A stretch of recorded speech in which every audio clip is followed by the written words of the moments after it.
Hi everyone, welcome back. Today I have a little bit of a different video for you guys. I'm finally going to be filming a welcome to my channel / get to know me video. I know that this is a video that most people upload in the first kind of week or so of starting a YouTube channel, but I wasn't sure if anyone was going to care, so I have been putting this off, if I'm completely honest.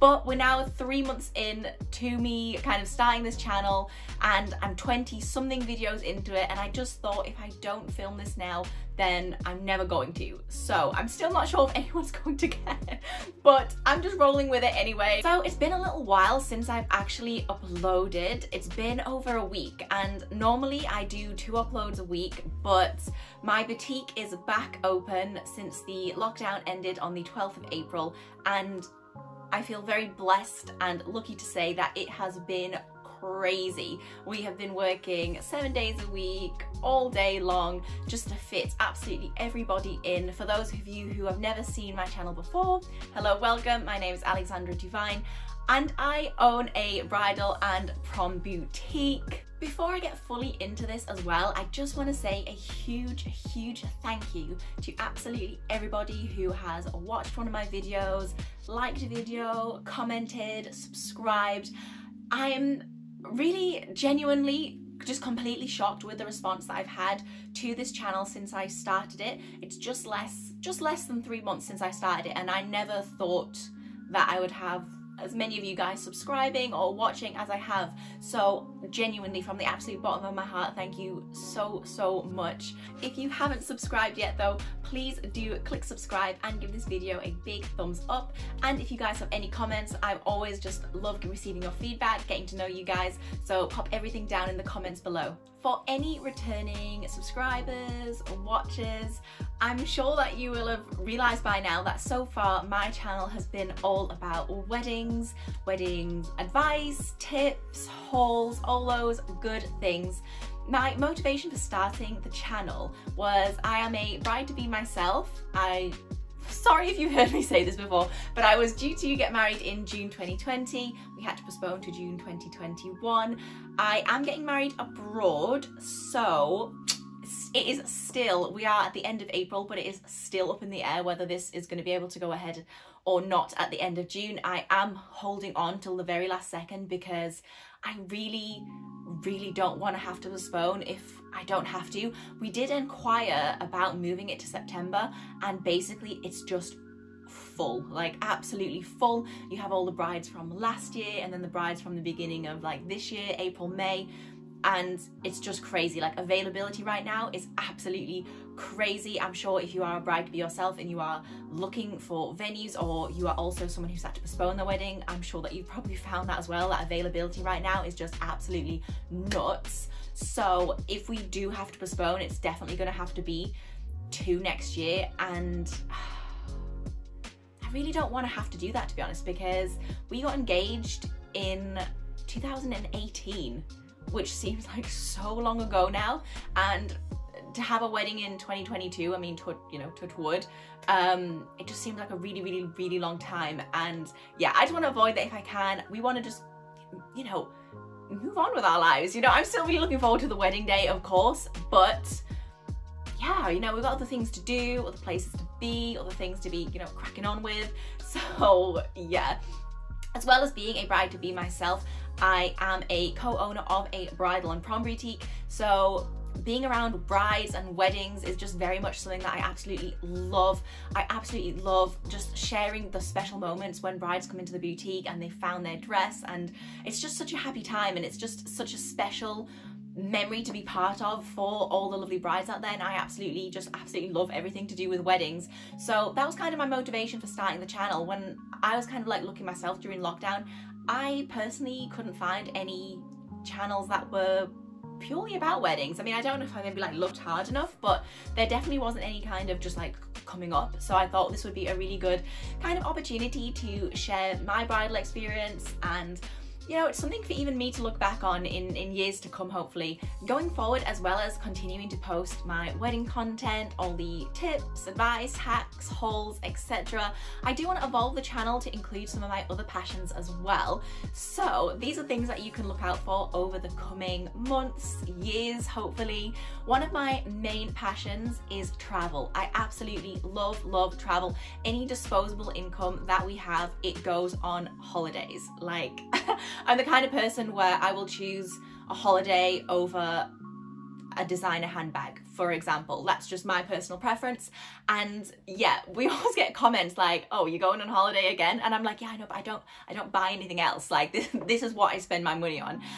So it'd be great to kind of share those experiences. I've also had requests for videos that are also non-wedding-y, like for instance, Primark hauls, homeware hauls, that kind of thing. We're currently in the middle of a house renovation at the minute, so I'm kind of hoping to maybe share a little bit of that journey as we go along as well. The next video that I will be uploading though is a Chi London wedding dress haul, where all of the dresses are £200 and under, so definitely stick around. The wedding content is definitely still going to be coming thick and fast. A few weeks ago over on my Instagram, I will link that now as well, I did ask for any questions that you guys maybe wanted me to answer in this video.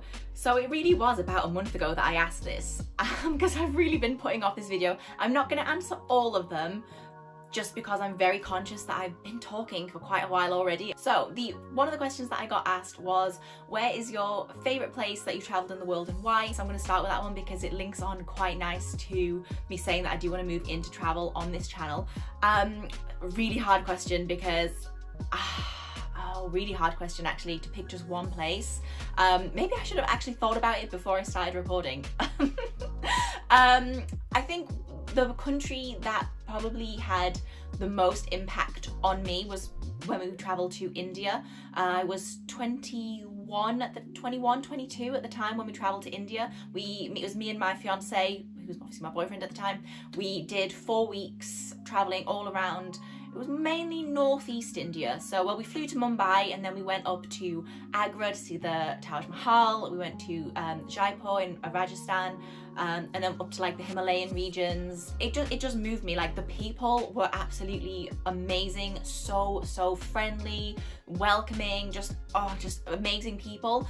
India as well is kind of, I found it to be just a bit of an attack on all of the senses, but in like a really good way. So like sights, sounds, smells, the hustle, the bustle, it's crazy. And I remember when we got back, and we lived in Manchester at the time, and we were on the way back from the airport in Manchester after this 4 weeks in India, and it was just like, whoa, this is gonna take time to get, you know, used to again, because we were just so used to like the craziness. But it was like a really good craziness. The food was, oh my God, well, the food was amazing as well. So yeah, so India, India was definitely the trip that maybe like moved me most, and maybe like, oh my God, this sounds really pretentious, but it's maybe the trip that changed me most as a person. Another trip that we went on, which was, I'm gonna say then the funnest trip that I went on was, again, it was me and my fiance. We went to, we did like a road trip around Western USA. That was in 2018, and it was just amazing. So we did LA, Las Vegas, San Francisco. We went to Yosemite National Park, and it was just a scream. Look, from start to finish, it was just so much fun. That actually leads on to another question, and somebody asked, why did we choose Santorini for our wedding? And I think I always just knew that I wanted to have an abroad wedding because travel is such a big part of my life. And I would say that when me and my partner are on holiday, that is when we are most happy. And there's just no responsibilities, is there, on holiday? There's no work, there's no housework. Someone asked, how many wedding dresses did I try on before finding the one? Honestly, it was too many. Like, it was ridiculous. I didn't count because I literally lost count. Maybe like around 100. It's ridiculous, but I put that down to working in the bridal store, because I'm just surrounded by wedding dresses all the time. I see people in wedding dresses all the time. I've modeled wedding dresses quite a lot, so I've been in them quite a lot as well. And so I think I'm a little bit desensitized to the whole thing in a way, and I was just putting dress after dress on and I was like, no, no, no, no. When I did put on the dress that I have picked, I didn't have that moment where you kind of cry, to be honest. I didn't have that, but I think it's because I had just tried on so many. But it was the only dress that when I put it on, I didn't pick it apart. I didn't think, oh, I like this but not this, or I like this but not this. There was nothing that I didn't like about it. It is nothing like what I thought I was going to go for as well. It's literally the opposite of what I thought I was going to go for, which can often be the case. But yeah, it's definitely the one, even though I didn't have that kind of like crying moment. I did pick it about a year and a half ago now, because it was meant to be obviously for my wedding last year. And I haven't even considered another dress since, like, even still being surrounded by like the new ones coming in, which was a little bit of a, I think my mum was just terrified that when the new dresses came in I was going to change my mind or anything like that, but I didn't. I have sticked to the one that I did pick. I still absolutely love it, and I just, yeah, pray that I can wear it soon. I probably, you know, if you've seen one of my videos about wedding dress shopping tips, I do recommend not trying on too many, and I do still stick by that, because my experience with that was like my friends and family would just really had enough of me by the end. I think like everyone was just like, thank God she's picked a dress, like thank God we don't have to deal with her like sending like pictures every day and all that good stuff. So yeah, I'd still say not to try on too many. Keeping with the wedding theme, someone else did ask, how did my fiance propose? And yeah, again, we were on holiday. So there's definitely some themes here.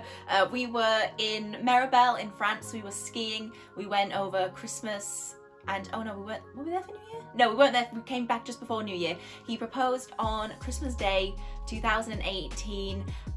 We had been skiing all day. It was evening. The chalet where we were staying was right next to this frozen lake, which was surrounded by the mountains, and you could like walk the dogs around the lake. So we took our dogs skiing with us.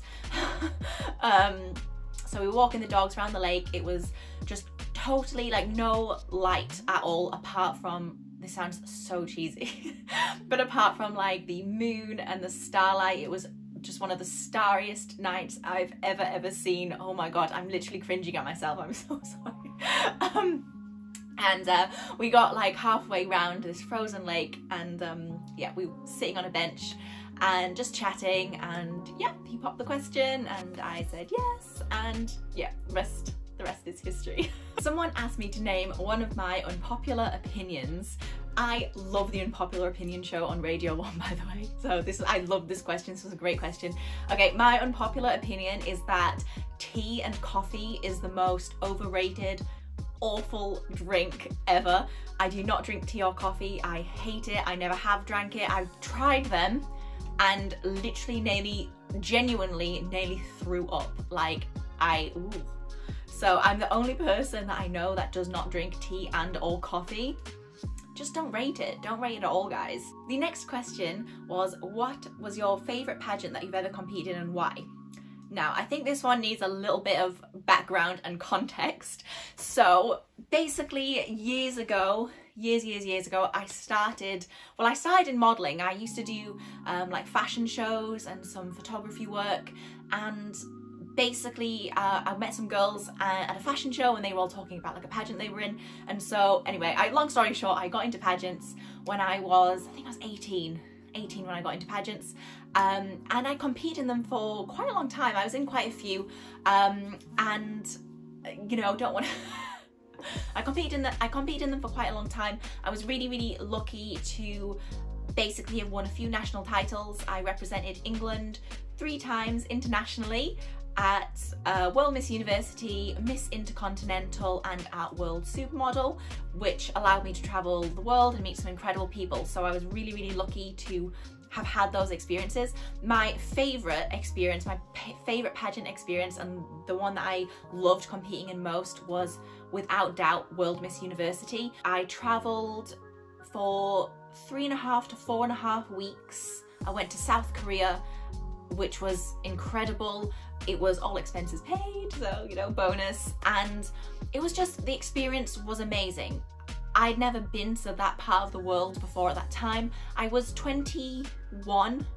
Yeah, I was 21 at the time when we went, and it was the very first time that I'd ever traveled alone. So I literally traveled all the way to South Korea by myself, and it was really daunting at the time, obviously being quite young and having never traveled before, never mind traveling to the other side of the world by myself. But that really helped me to grow as a person and, you know, be more confident and independent. The girls were incredible. The things we got to do were amazing. We had some absolutely incredible opportunities whilst we were out there, and it just became like a family. It's like one of those situations where you're kind of with this kind of group of people all day, every day, and you kind of, you know, you create friendships and relationships really kind of quickly in that kind of intense environment where everyone has come on their own, the experience is new to everybody, and you're kind of just in this kind of, it's like nothing else I'd ever experienced. That was the very first international competition that I had done as well, so that probably kind of heightened like the whole experience. I look back at that and I just feel so lucky and blessed to have been able to do that, and that will be forever one of the best things I've ever done in my life, I would say. The next question that someone asked was, do I use hair extensions, and if so, which ones do I use? I don't use hair extensions. This is all my natural hair. I did used to use hair extensions maybe like 10, 12 years ago. I used to just have like the clip-in ones. I've never had the ones that are like glued in or sewn in. I've never been brave enough to get those, to be honest with you. I think I'm gonna wrap it up there because it's very strange talking about myself for such a long period of time, and I really just don't want to make this video like too long. So I'm gonna wrap it up there. I really hope that you guys did enjoy it. If you have any questions, please let me know down in the comments below. If you liked today's video, please give it a big thumbs up and hit subscribe. And thank you so much to everyone who made it all the way to the end. I look forward to seeing you in my next one. Bye guys.